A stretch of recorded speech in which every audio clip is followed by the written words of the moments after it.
Hey there, it's David, no recipe required, and I'm out in my backyard because I just grabbed a couple of these beautiful vine-ripe tomatoes, one of my all-time favorites in summer. And what I'm going to show you today is a twist on a bruschetta recipe that I do. Traditionally, tomato, basil, olive oil, balsamic. I add a little bit of fresh corn to it as well. We take it right off the cob. Adds a great texture, like crunch to the bruschetta, as well as a nice, beautiful sweetness. It's one of my all-time favorite summer dishes for using these absolutely gorgeous tomatoes. I'm putting them all together in a playlist, so check it out. And let's go ahead. Hit this bruschetta.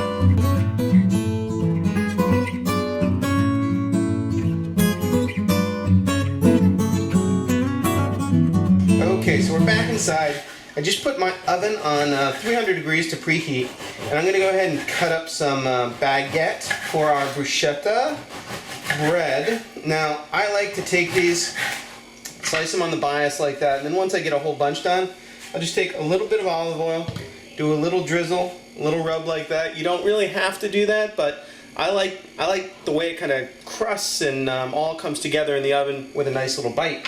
Once I get these done, place them on a baking rack, and it'll take about 15 minutes, maybe 10 minutes to get them crunchy. You don't want them hard as a rock, you just want a little bit of toothiness to them. So, other than our bread, the one other thing that we're going to cook is the corn, because you don't really want to put the raw corn in there, even though we're going to have raw tomato, which is totally fine.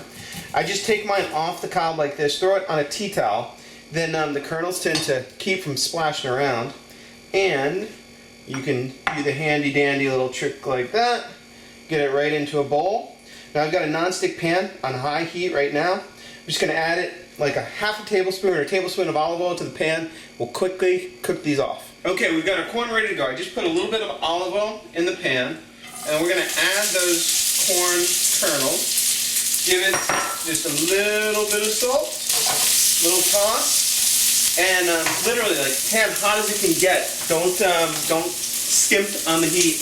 If you got one of these little splash guards, it's nice. You don't really want to cover it because you don't want it to steam, but you want it to go really hot, and the kernels will actually tend to pop a little bit, just like popcorn. If they do, don't worry about it, not a big deal. It's going to take about a minute and a half. That's it. Then we're going to take these off, put them back in the bowl to cool down while we cut up our tomatoes. Okay, so we just cooked our corn, so it's time to cut the tomatoes. No real big tricks here. I like to take the tops and the bottoms off because they tend not to be too tasty. Whole lot of kind of skin there. And then there's really 4 chambers of seeds. There's 1, 2, 3, 4 on each side. I like to get those seeds out. So easiest thing to do, just literally take your thumb or your finger and kind of pop right in there. You can also give the tomato a little bit of a squeeze. I'm obviously going to have to clean the cutting board off.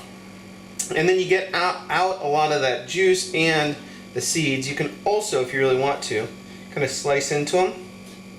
And then you're left with just the nice flesh right there. We'll clean up our board.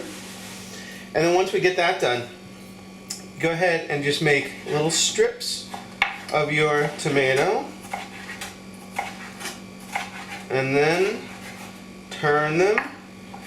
And then go this way. And we got little dice. Now, I'm going to keep going, finish off this tomato. I think, kind of 2 tomatoes. This core part, absolutely still good. Just cut it up in the same way. I think 2, 3 tomatoes, plenty for 2 people as a nice little snack or hors d'oeuvre. All right, so I just finished chopping up our tomatoes. I've got the bowl of corn right here. Now, you want to make sure the corn's cooled down for at least 5 minutes or so. You don't want to put those fresh tomatoes into like steaming hot corn. Otherwise, kind of the freshness is damaged, lost a little bit. And then I've got some fresh basil leaves here.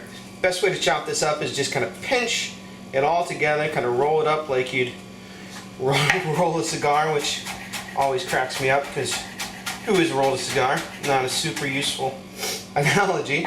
I like to get it pretty fine and go through it. And then we're going to add our basil to that. I've probably got 2 or 3 loosely chopped tablespoons there. I've got some olive oil here. This is what you want to bring the good stuff out for. That's maybe a tablespoon and a half to 2 tablespoons, and you can certainly adjust the quantities. That was a little balsamic vinegar, which is absolutely critical. A little bit of salt and a little bit of pepper. And you just want to stir everything together, give it a taste once it's mixed together. And like I said, I love that kind of crunchy corn next to the soft tomato. The sweetness definitely comes out.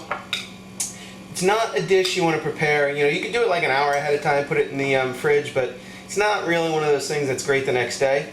Let's give this a little taste. That's right on. Could use maybe a touch more olive oil. I may add a little bit to it. Whoa! Olive oil is slippery.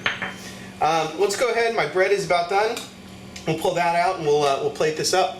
Okay, we've got our tomato and corn bruschetta all done. You can certainly serve it just whole in the bowl like that. Toast all around it like people serve themselves. If you're gonna do it as a little snack or as a plated hors d'oeuvre, you know, I think that's a great idea. I love doing that. You can come back. Basil is already in it, but you know, you can always throw just a little tiny bit right on top. Make sure you obviously taste it before you serve it, and then maybe just one more little drizzle of olive oil right on top, and we are good to go. These are one of my favorite tomato recipes of all time. Check out my other ones. You know what? If cooked tomatoes are your gig, I've got an awesome artichoke and roasted cherry tomato recipe on the site. Give it a try. Let me know what your favorite recipes are, tomato recipes are, and I'll see you next time on No Recipe Required. So I really hope you love this corn and tomato bruschetta. It's absolutely one of my favorites. You're going to be amazed at how the flavors all work together. Make sure you try out my other tomato recipes. I got several on the site that I think you're going to love. Click through them. I'm sure you're going to find something you love. If you don't, let me know what you don't see and I'll go ahead and cook it for you. I'll see you next time on No Recipe Required.